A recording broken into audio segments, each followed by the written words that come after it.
என் நண்பன், அதாவது நம்ம சம்பந்தி இவ்வளவு சீரியஸா பேசுற அளவுக்கு, ஒரு மனசு நொந்து போற அளவுக்கு என் மருமகளுக்கு என்ன நடந்துச்சு?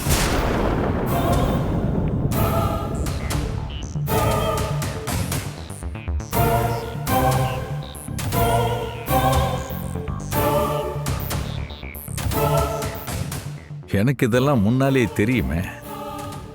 ராஜாராம், இப்போ சொல்லு. என் கோவம், என் டென்ஷன் எல்லாமே நியாயம் தானே? நீ எனக்கு நல்ல ஃப்ரெண்டுன்ற ஒரே காரணத்துக்காக தான் கல்யாணத்துல அவ்வளோ குழப்பம் வந்ததுக்கு அப்புறமும் சம்பந்தம் விட்டுடக்கூடாதுன்னு நான் கல்யாணத்துக்கு சம்மதிச்சேன். ஆனா அதையெல்லாம் உன் பையன் இப்படி தூக்கி அடிச்சிட்டானே.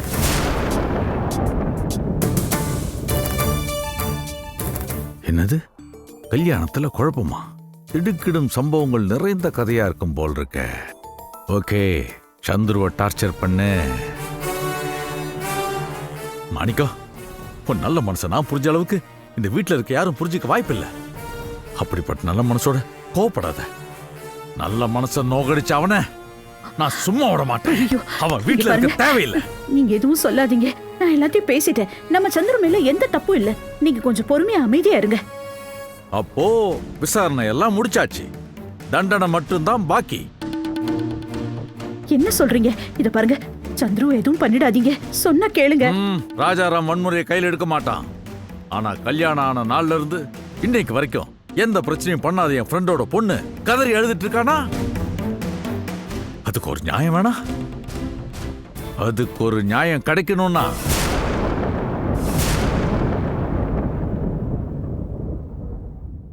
இந்த சந்துரு ஒரு நிமிஷம் கூட இந்த வீட்டுல இருக்க கூடாது. என்ன சொல்றீங்க? திருட்டு பயலுக்கு இந்த வீட்டுல இடம் இல்லடா. அப்பா நான் சொல்றத கேளுங்க. வேண்டாம், நான் சொல்றத கேளுங்க. அப்பா என்னங்க? அப்பா ப்ளீஸ் பா. அப்பா நான் சொல்றத கொஞ்சம் கேளுங்கப்பா. ஏதாவது பேசுற தொலைச்சிருவேன். அப்பா அப்பா நான் சொல்றது ஒரு நிமிஷம் கேளுங்கப்பா. அவசரப்படாதீங்கப்பா. அப்பா சந்துரு, அப்பா என்ன பண்ணுங்கப்பா.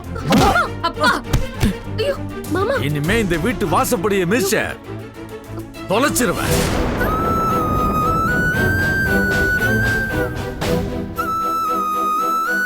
மாமா, அப்பா அப்பா மாமா.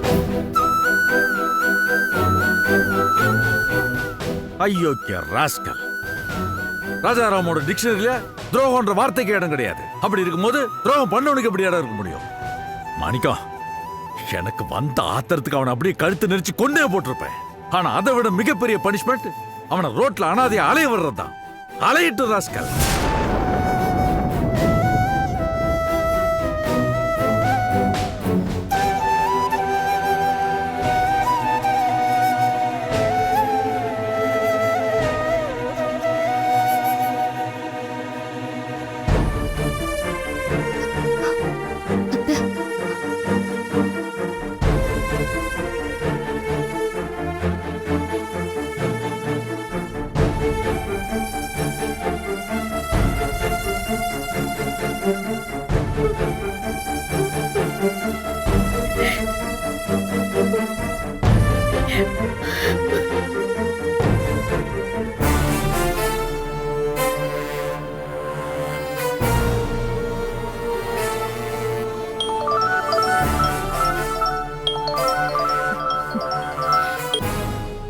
மாமா செல்லம், ஒரு விக்கெட் அவுட். என்ன மாமா எட கூடமா பேசுற? என்ன செல்லம், நீ என்ன மாதிரி தப்பாவே புரிஞ்சுக்கிற. ஒரு விக்கெட் அவுட்னா ஒரு விக்கெட்டை வீட்டை விட்டு அனுப்பியாச்சுன்னு அர்த்தம். யார மாமா? வேற யாரு? ராஜாராமோட இளைய மகன் சந்துருவத்தான். அதாவது உன் சின்ன மகனை நீ அனுப்பிட்ட, அப்படிதானே?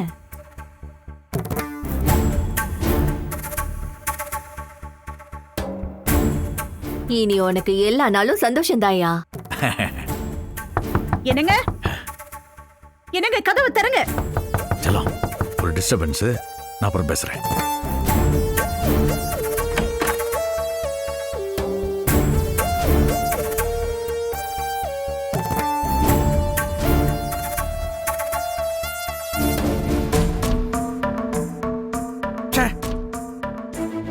என்ன பழக்கமோ? இவ்வளவு நேரம் கீழே தானே இருந்தேன். ஏதாவது பேசுனா அங்கே இருந்து பேசிருக்கலாம்ல. அதை விட்டுட்டு பையனை அனுப்பி விட்டமேன்னு சோகமா வந்து ஃபீல் பண்ணிட்டு இருக்கும் போது இப்படி தொந்தரவு பண்ணா எப்படி? தனியா இருக்க விட மாட்டியா? இல்ல, நீங்க என்ன மனசுல நினைச்சிட்டு இருக்கீங்க? நீங்க பண்றதெல்லாம் கரெக்ட் நினைச்சிட்டு இருக்கீங்களா? நீங்க பாட்டுக்கு ஏதோ பேசுறீங்க, ஏதோ தோணுது, ஏதேதோ பண்ணிட்டு நீங்க பாட்டுக்கு வந்துடுறீங்க. இப்ப தனியா உட்காந்து ஃபீலிங் தேவைப்படுதா? நோ, தப்பு யார் பண்ணாலும் சபையில வச்சு 4 பேர் முன்னால கேள்வி கேட்பேன். அதுக்காக பெத்த அப்பனா தனியா வந்து ஃபீல் பண்ண கூடாதுன்னு ரூல்ஸ் இருக்கா என்ன? என்னங்க நீங்க? எதை இப்ப தப்புங்கறீங்க? எதுக்கு சபையில என்ன தண்டனை? எதுக்கு அந்த தண்டனை? ஏங்க, சந்துரு என்ன சூழ்நிலையில எதுக்கு அப்படி பண்ணான்னு ஒரு வார்த்தை அவனை கேட்டீங்களா? நீங்க பாட்டுக்கு அவனை வீட்டை விட்டு வெளியில அனுப்பிட்டீங்க. அப்போ அவனை வீட்டை விட்டு உங்களுக்கு அனுப்பணும், அது மட்டும்தான் உங்களோட எண்ணம், அப்படித்தானே? ஐயோ, இப்பெல்லாம் அபாண்டமா என் மேல பழிய போடாத. யாராவது தப்பு பண்ணா பெரியவங்க சின்னவங்கன்னு பாகுபாடு பாக்குற பழக்கமே எனக்கு கிடையாது. ஓ, அப்ப இது வரைக்கும் நீங்க பண்ணது தப்புன்னு நீங்க ஒத்துக்க மாட்டீங்க இல்ல? அது உங்களுக்கே எல்லாருக்கும் புரியணும். நானா தம்பட்ட அடிச்சு எல்லாருக்கும் சொல்லிட்டு இருக்க முடியும்? இல்லங்க, இது கொஞ்சம் கூட சரியில்லை. முதல்ல சின்ன தம்பியை இந்த வீட்டை விட்டு அனுப்புனீங்க, இப்ப நம்ம சந்துரு அப்படியே ஒவ்வொருத்தரா இந்த வீட்டை விட்டு வெளியில அனுப்பணும், அவ்வளவுதானே? அது மட்டும் தானே உங்களோட எண்ணம்? அதுக்கு ஏதாவது ஒரு காரணம் சொல்லி சமாளிப்பீங்க, ஃபீல் பண்றேன்னு வேற சொல்லுவீங்க. என்ன நம்ம என்ன நினைக்கிறோம் அப்படியே புட்டு புட்டு வைக்கிறாளே. பதில் சொல்லுங்க. அன்னைக்கு இன்னைக்கு என்னைக்கும் ராஜாராம் தான்.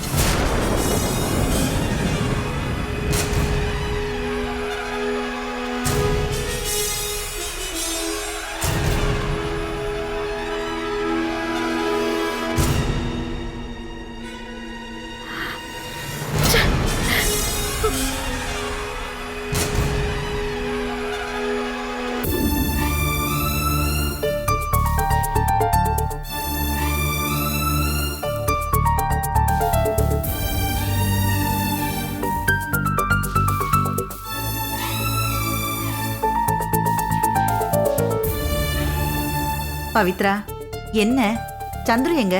ஏன் பொண்ணு இப்படி உட்கார்ந்திருக்கா?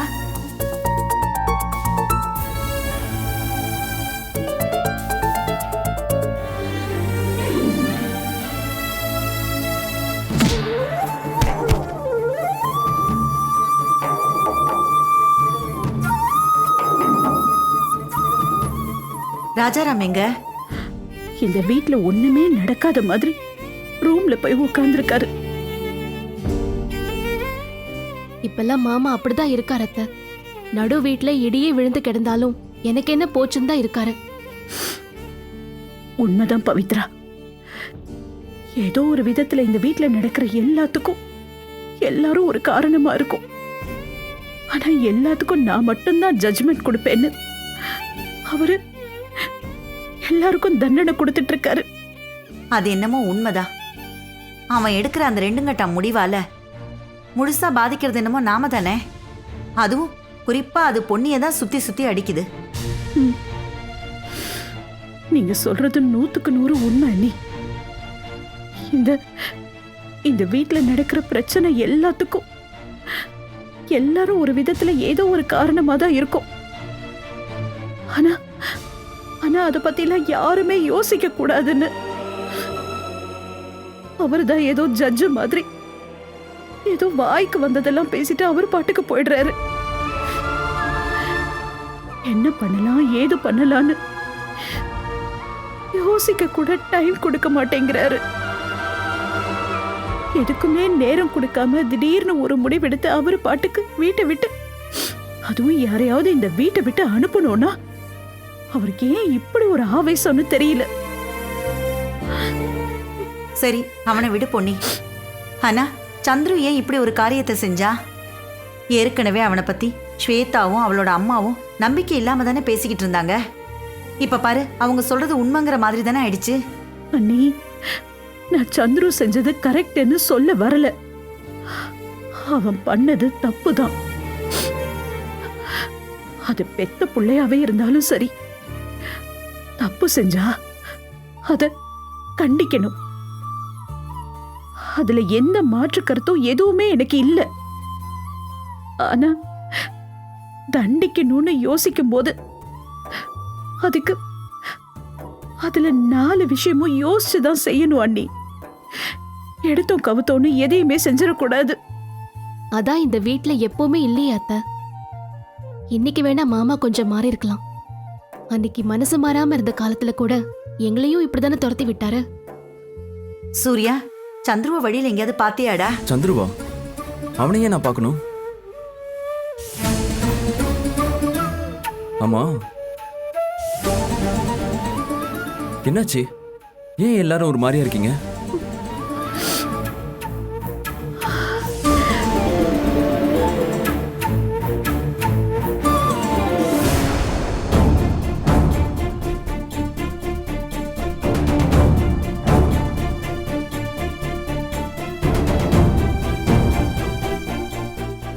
கடவுளே, ஒண்ணு முடிஞ்சா ஒண்ணு, விரும்புறோமோ இல்லையோ ஏதாவது வந்துகிட்டே இருக்கு.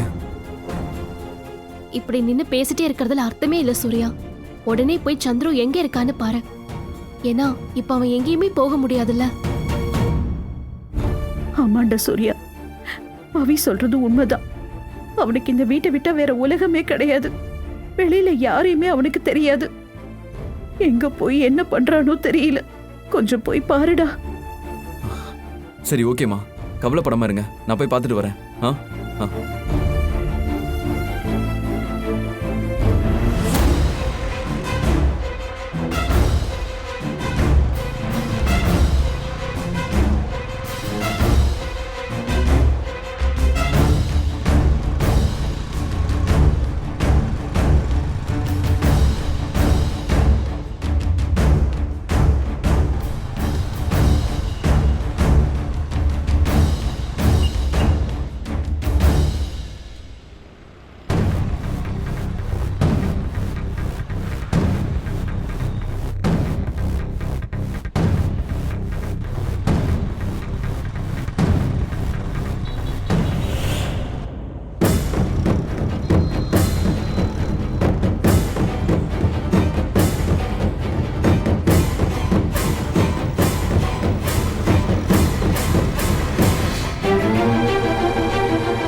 டேய் சந்துரு,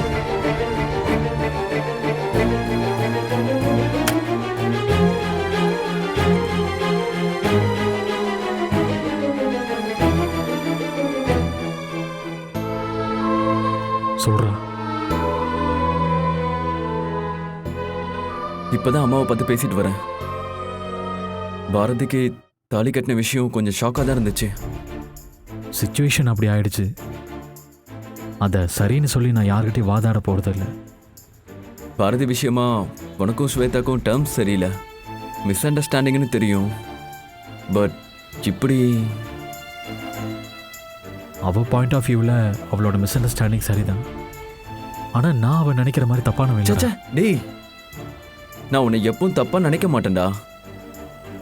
என்ன, பாரதிக்கு தாலி கட்டுறத கொஞ்சம் அவாய்ட் பண்ணியிருக்கலாம்.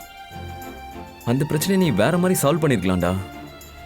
சரி, இப்போ அதை பற்றி பேசி ஒன்றுமே ஆக போகிறதில்ல. நடந்ததை யாரால மாற்ற முடியும்? யார் யாருக்கோ ஒரு நிமிஷத்தில் என்னென்னமோ நடந்துருது. திடீர்னு அவங்க லைஃப் மாறிடும்னு நிறைய நம்ம பார்க்குறோம். ஆனால் உடனே அதை கடந்து வந்துடுறாங்க. அதுவே தனக்கு சம்மந்தப்பட்டவங்களுக்கோ தனக்கு நடக்கிறப்போ தான் தாங்க முடியாமல் குழம்பி போயிடுறோம். என் நிலைமை இப்போ அப்படிதான்டா இருக்கு. ரொம்ப பெயினிங்காக இருக்குடா. டேய், நீயாவது வெளியே வந்துட்ட, யாரையும் மூஞ்ச பார்த்து பேசணும்னு அவசியம் இல்லடா. ஆனால் வீட்டில் அப்படி இல்லடா. ஒருத்தருக்கு ஒருத்தர் முகமே பார்த்துக்க முடியலடா. அம்மா ரொம்ப உடஞ்சு போய் உட்காந்துருக்காங்கடா. அவங்களும் எவ்வளோ தான் தாங்குவாங்க சொல்லு? எனக்கும் அம்மா பற்றின கவலை தான்டா. ஒரு மாதிரி பிளைண்டாக இருக்குடா. என்ன பண்ணுறதுனே தெரியல. எனக்கும் என்ன சொல்றதுன்னு சுத்தமாக தெரியலடா. சரி, இப்போ இப்படிதான் இருக்கும். பொறுமையாக யோசிச்சா ஒரு தெளிவு கிடைக்கும். நீ வா, இப்போ நம்ம வீட்டுக்கு போகலாம். வா. வீட்டுக்கா? அப்பா என்னை வீட்டை விட்டு வெளியே அனுப்பிச்சிட்டாரா? டேய், அதெல்லாம் அப்புறம் பார்த்துக்கலாம்டா. உன்னை நான் அம்மா கிட்ட உடனே கூட்டிட்டு வரேன்னு சொல்லி ப்ராமிஸ் பண்ணியிருக்கேன். வா போலாம். நான் வீட்டுக்கு வரல. சரி, அப்ப எங்க போவ, எங்க தங்குவ? தெரியல. டேய், ஒன்னும் பேசாத, வா என் கூட வந்து வண்டியில ஏறு. வா.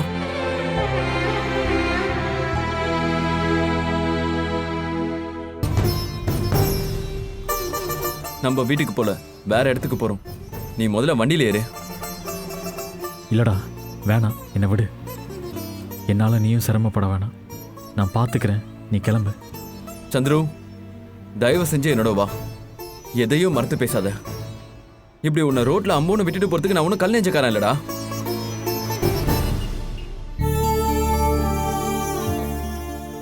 மூத்தவன் தானே உன் பேச்சிலே புரியுதுடா. சூர்யா, உன்னை நான் மதிக்காம இருந்த காலம்லாம் மறந்து போச்சா? ஏ லூசு, வண்டியில ஏறு. உன்னை எனக்கு எப்பவுமே ரொம்ப பிடிக்கும்டா. ஏய் ஏறு வா, ஏறுடா.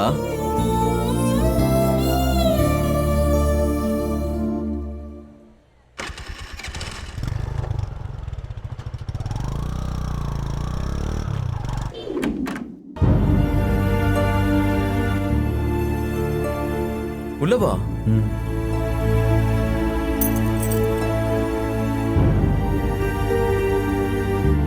இத பார், உன் ஃப்ரெண்டு வீடு அங்க எங்கன்னு போய் அலைய வேண்டாம், இங்கேயே தங்கிக்கோ. ம். பட் இது தற்காலிகமானதுதான். கூடிய சீக்கிரம் அப்பாவை சமாதானம் பண்ணி நம்ம வீட்டுக்கு உன்னை நான் கூட்டிட்டு போயிடுறேன். என்னடா சைலண்டா இருக்க? என்ன பேச சொல்ற? ரொம்ப கவலையா இருக்குடா. உன்னை இப்படி தனியா விட்டுட்டு போக எனக்கு மனசே இல்லை. வேணா நான் உன் கூட தங்கிக்கவா? என்ன, நான் ஏதாவது பண்ணிக்குவேன்னு பயமா இருக்கா? டேய் என்னடா, நான் அந்த அர்த்தத்துல சொல்லல. இந்த மாதிரி சமயத்துல யாருமே லோன்லியா இருக்கக்கூடாது. பக்கத்துல துணையா யாராவது பேசிட்டு இருந்தா கொஞ்சம் பெட்டரா ஃபீல் பண்ணுவாங்க. அதுக்காக தான் சொன்னேன். எனக்கு துணையெல்லாம் ஒன்றும் வேணாண்டா. நான் சீக்கிரம் ரெக்கவர் ஆகிடுவேன். சொல்லப்போனால் நம்ம வீட்டில் தான் ஆறுதலும் தைரியம் சொல்கிறதுக்கு ஆளே இல்லை. நீ போய் அங்கே அம்மா பக்கத்தில் இரு. கிளம்பு.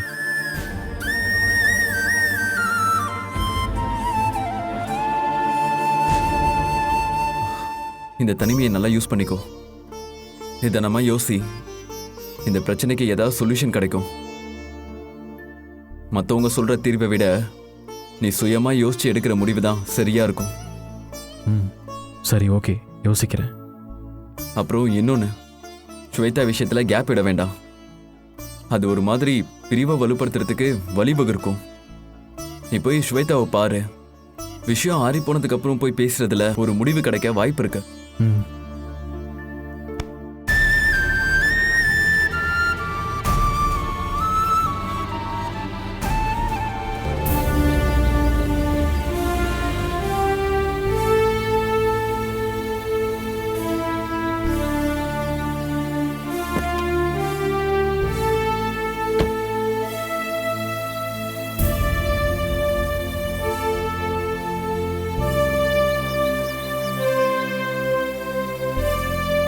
என்னங்க, சம்மந்தி வீட்டுக்கு போனீங்களே, மாப்பிள்ளை ஏதாவது சொன்னாரா?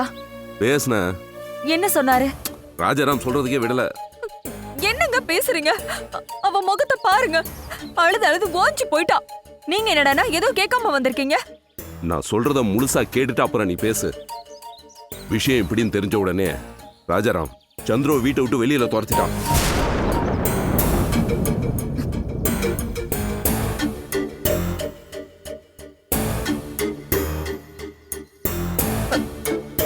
துரத்திட்டாரா?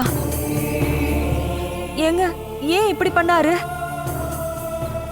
என்னம்மா, ஏன் இப்படி பண்ணிட்டாருன்னு கேட்டா எப்படி? அந்த வீட்லயே அவர் ஒருத்தர் தான் நியாயமான மனுஷன். ஸ்வேதா, நான் சொல்றத கேளு. இந்த மாதிரி நேரத்துல தான் விவரமா பேசி அவர்கிட்ட தெளிவா எடுத்து சொல்லி வீட்ல அடக்கி வைக்கணும். இப்ப போய் அவர் வீட்டை விட்டு துரத்துனா எல்லாம் சரியா போயிடுமா?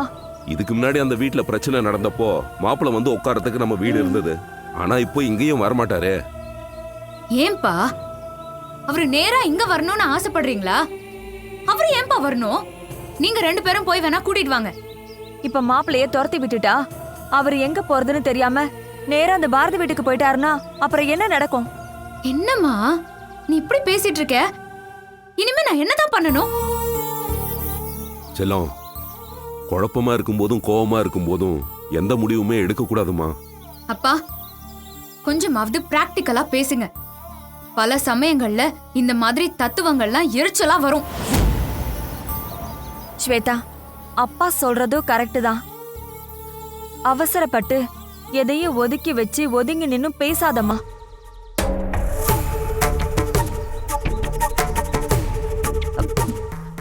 என்ன ஸ்வேதா? இல்ல திடீர்னு எங்க மாமியார் பேசுற மாதிரியே இருந்துச்சு. அவங்க தானே அவன் என்ன பண்ணாலும் சப்போர்ட் பண்ற மாதிரியே பேசிட்டு இருப்பாங்க. ஸ்வேதா, இது சப்போர்ட் பண்றதுக்கான அர்த்தம் இல்ல. எங்க வண்டி வேக வேகமா போய் எங்கேயாச்சும் இடிச்சு நின்னு போயிருங்கிற பயம்தான். மா, இதுக்கு மேலயும் என்னமா இடிக்கணும்? மனசு முழுக்க ஒரு மாதிரி ரண வலியில இருக்குமா. இந்த வலிக்கு என்ன காரணம்? என்னைக்கோ நீங்களே ஆரம்பிச்சு வச்சது தானே. அப்பா, ஏங்க நீங்க கொஞ்சம் சும்மா இருங்க. ஆமாங்க, நாங்க தப்பான முடிவு தான் எடுத்துட்டோம். ஆனா அதுக்கான விளக்கத்தையும் எல்லாரும் முன்னாடி சொல்லிட்டோம்ல. இப்ப ஒண்ணு அது பிரச்சனை இல்ல. குட். எல்லா விளக்கமும் சொல்லிட்டீங்க, எல்லாரும் அது ஏத்துக்கவும் செஞ்சிட்டாங்க. ஆனா இந்த விஷயத்துல நீங்க யாருமே பேச விடலையே. பாதியோட எந்திரிச்சு ஓடி வந்துட்டீங்களே. என்ன ஏதுன்னு விவரமா பேசியிருந்தா இந்த விஷயத்துல தெளிவு கிடைச்சிருக்குமே. என்னங்க என்னப்பா தெளிவு கிடைக்கணும்? கட்டின புருஷன் இன்னொருத்திக்கு தாலி கட்டிருக்கான்றது ப்ரூவ் ஆனதுக்கு அப்புறமும் அதுக்கு என்னப்பா விளக்கம் கேட்கணும்? ஸ்வேதா, கொஞ்சம் அமைதியா இருமா. நாங்க ஒன்னும் யாரையும் நியாயப்படுத்தி பேசணும்னு நினைக்கல. எங்க மனசு பூரா உன்னோட வாழ்க்கை பத்தின கவலை தாண்டி இருக்கு. நீ இப்போ தனி ஆள் இல்ல, வயித்துல குழந்தையோட இருக்க. இப்படி இருக்கிற நேரத்துல புருஷனை ஒதுக்கி வச்சுட்டு நீ உட்கார்றது ரொம்ப தப்புமா. ஆமா செல்லம், மாப்பிள்ள கூட தனியா பேசுமா. எல்லா தப்புக்குள்ளேயும் ஒரு நியாயமும் ஒளிஞ்சிருக்க சான்ஸ் இருக்கு. ஸ்டாப் இட் பா. இந்த வீணா போன சென்டிமெண்ட், இதெல்லாம் தேவையில்லாத பிலாசபி. இதெல்லாம் விட்டு தொலைக்கிறீங்களா? வயித்துல குழந்தை இருந்துட்டா கேடு கெட்ட புருஷனா இருந்தாலும் ஓடி போய் கால்ல விழுந்து கிடக்கணுமா? ஸ்வேதா, இப்ப என்ன செய்ய போற? கொஞ்சம் வெயிட் பண்ணுங்க, நானே ஒரு நல்ல முடிவா எடுக்கிறேன்.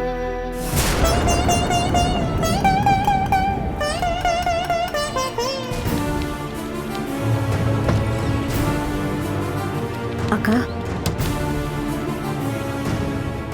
வா பொண்ணே, வா வா வா வா உட்கார். நான் கேட்டது கொண்டு வந்தியா? அதோ இருக்குக்கா, இந்தாங்க.